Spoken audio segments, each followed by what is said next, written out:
So it started right after I had my supernatural encounter, my awakening. I started seeing the words, "Don't give up." And in the most random places. Now, I won't go into the entire story. Just know that God started speaking to me. And what I've heard other witnesses describe as a small, still voice. It was always calm. It was never, I never felt threatened. I never felt beat up. I never felt attacked when I heard God's voice. I looked for that voice everywhere I went. And in everything that I looked at, whether it was nature, a television show, a podcast, a song, I look for it everywhere. And slowly but surely, I began to learn how God has chosen to speak to me when it's His voice. I've learned. Fast forward. Fast forward to the last few days.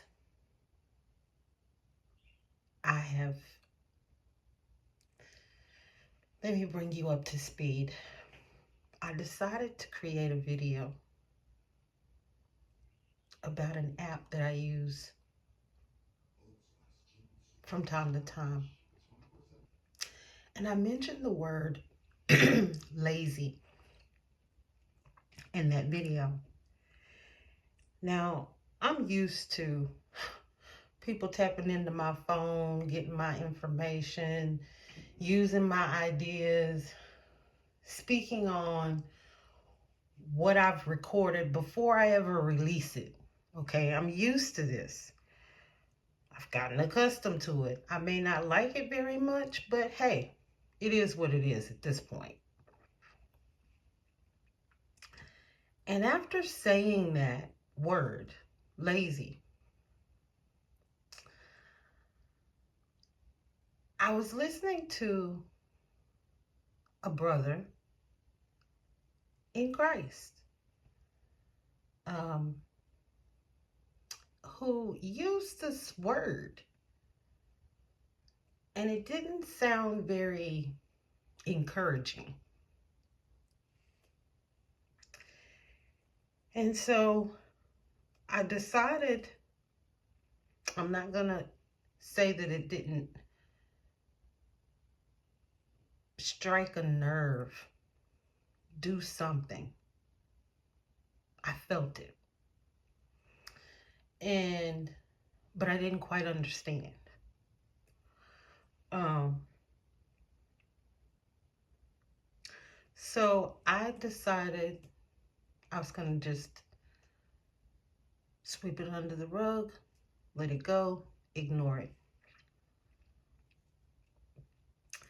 And then I heard it again. And this time I heard it from someone who is not a fellow Christian. Okay? And when that happened, I completely understood. It dawned on me exactly what was going on, what was taking place. I've been under some spiritual warfare anyway. But then I started to understand. And once we go over these scriptures, you'll better understand where I'm coming from as well. If you're new here, welcome to Being Authentic Rules, where we're becoming like fine wine, one message at a time. So pull up a stool to the bar and dive into these scriptures with me so we can get a better understanding about what was actually taking place.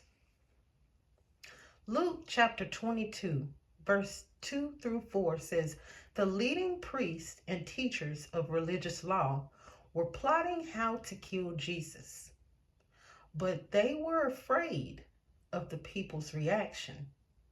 Then Satan entered into Judas Iscariot, who was one of the 12 disciples, and he went to the leading priests and captains of the temple guard to discuss the best way to betray Jesus to them. Now, initially, I was thinking, is there an enemy in the camp? Is this a friend or a foe? I wasn't sure. So I had to wait, examine, listen, observe, pause. Now, Matthew chapter 16, verse 23 says, Jesus turned to Peter and said, get away from me, Satan. You are a dangerous trap to me. You are seeing things merely from a human point of view, not from God's. Now, I understand what was going on. You see, Satan is in the air and he don't care who he used to attack you, just like he did me. Yes, he comes up against me with using people who are not a Christian.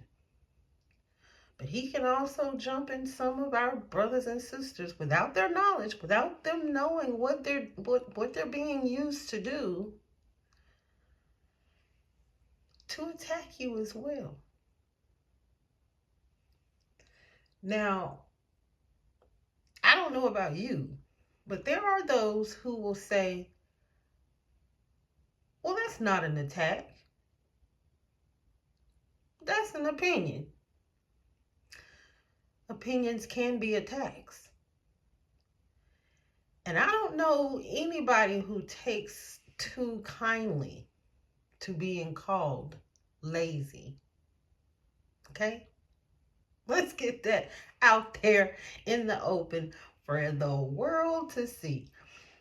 The word lazy does not have a positive connotation to it at all.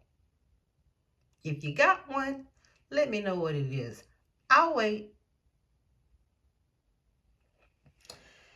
Ephesians chapter 6 verse 12 says, for we are not fighting against flesh and blood enemies, but against evil rulers and authorities of the unseen world, against mighty powers in this dark world, and against evil spirits in the heavenly places. So you see, I still consider this brother to be exactly what he is, my brother in Christ. Just like Peter, he was possibly under the influence of Satan at that moment. Or maybe he wasn't. Maybe it was Satan just using him as a way to get to me. In my mind, trying to control my mind and my thoughts. That can happen. So, whatever the situation was, I still love my brother. And I don't have anything against him. In fact, I pray that him and I both, neither one of us, will be under the influence of Satan, unknowingly or knowingly. But now I can completely tell the voice of God versus attacks, spiritual attacks from Satan. It was not a still small voice. It wasn't encouraging. It wasn't correcting. Because there is no correction in calling someone lazy when they're not lazy. And that was the whole idea behind it, because I had to ask myself, the Bible even says that we should judge ourselves. Then we won't have a need for anybody else to judge us. And I don't know what verse it is, but it's in there. You can look it up. And fact check me. But I asked myself, I looked myself long and hard in the mirror and said, Jackie, are you lazy? And the answer is no, I'm not. Just because you don't see what I'm doing every minute of my day, just because you think that I'm not doing anything because I can walk and talk and still be working. I'm fortunate to have a job where I can actually listen to a video while I'm working. It doesn't mean that I'm not doing anything.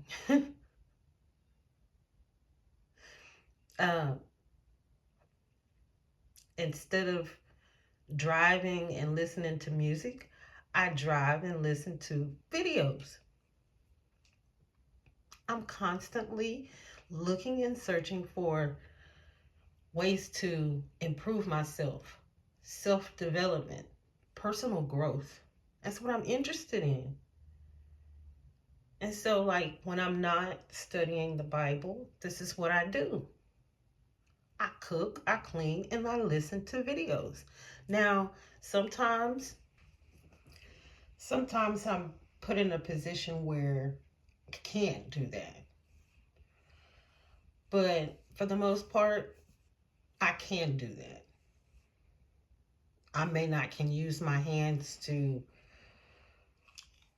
write down notes, bookmark things in my Bible on my phone, or mess with my Chromebook, but I am completely okay and able to listen.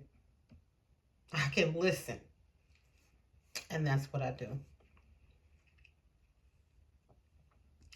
But the whole point of this video is to let you know, as well as myself, confirming it with myself, that one, Satan can use anybody at any time.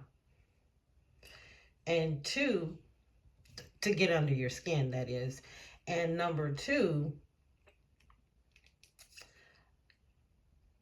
it's important for us to recognize who's speaking to us when we are taking in messages. Because not every message is a good message. And some of the messages that you might receive are not of God. They are not from God. They can be messages received by a fellow Christian, but that message has been tainted because it's an attack. It's not to build you up. And that same message may be to build someone else up, but not you. It's not for you. So that's why I've heard other brothers and sisters in Christ say, be sure and take this back in prayer to God to see if this message is for you, because it may not be for you. It may be for someone else. And I had to learn that the message could have been for someone else, and here Satan was trying to use it to attack me.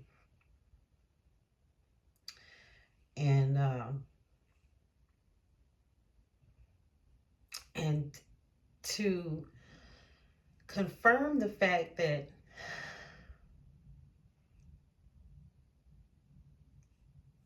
there is a way that God speaks to each and every one of us. The way he speaks to me may not be the way he speaks to you. And I won't go into the way that he speaks to me, but understand it's very specific, okay? It's a very specific way. And I have spent enough time now since my awakening getting to know God for myself and developing that special relationship, that open communication, to where now I can recognize it when it comes. And it's so sweet. And it's so special. And it's for you too. You too can have that special communication where you know beyond a shadow of a doubt that God is speaking to you.